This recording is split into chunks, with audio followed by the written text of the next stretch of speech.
దేశంలో అతిపెద్ద అవినీతి పార్టీ బీజేపీ అని ప్రధాని పదవికి మోదీ విలువ లేకుండా చేశారన్న మంత్రి బొత్స సత్యనారాయణపై బీజేపీ ఏపీ అధ్యక్షురాలు పురంధేశ్వరి మండిపడ్డారు.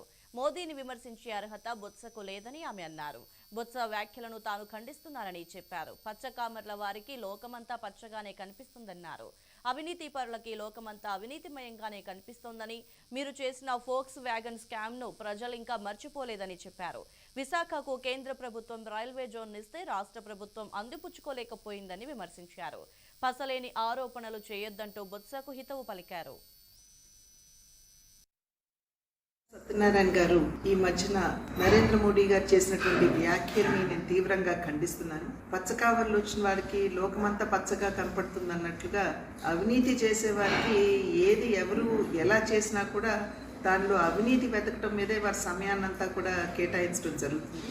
బొత్స సత్యనారాయణ గారు వారు మంత్రిగా ఉన్నప్పుడు వోక్స్ వ్యాగన్కి సంబంధించినటువంటి చేసినటువంటి అవినీతిని ఎవరూ మర్చిపోలేదు అనేటువంటి విషయాన్ని వారికి గుర్తు చేస్తున్నాను. 2019 సంవత్సరం నుండి నేటి వరకు కూడా కేంద్రం పెద్ద ఎత్తున నిధులు రాష్ట్రానికి అందించిన ఆ నిధుల్ని సద్వినియోగం చేసుకోకుండా ప్రజల్ని మోసం చేస్తూ మభ్యపెడుతూ మరి అధికారంలో ఉన్నటువంటి నేతలు ఏ మేరకు అవినీతి చేశారు ప్రజలందరూ కూడా గమనిస్తున్నారు, అర్థం చేసుకుంటున్నారు.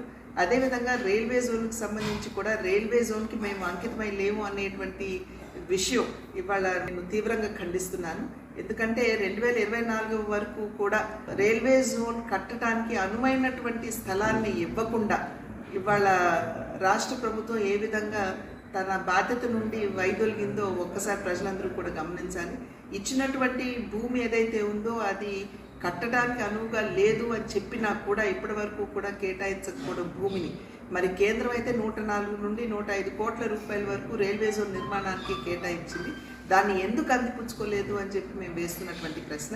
ఇవాళ జల్ జీవన్ మిషన్ కావచ్చు, ప్రధానమంత్రి ఆవాస్ యోజన కావచ్చు, లేదా రోడ్ల నిర్మాణానికి కావచ్చు, పెద్ద ఎత్తున వనరులు రాష్ట్రానికి ఇచ్చిన ఇవాళ జల్ జీవన్ మిషన్ శుద్ధమైనటువంటి త్రాగునీరు ప్రజలకు అందివ్వాలి అనేటువంటి ఆలోచనతో ఇచ్చిన నేటి వరకు కూడా పేదలకి ఆ ఇళ్లు కానీ కుళాయిలు కానీ అందించకుండా వంచినటువంటి విషయాన్ని ఒకసారి రాష్ట్ర ప్రజలందరూ కూడా గమనించాలి.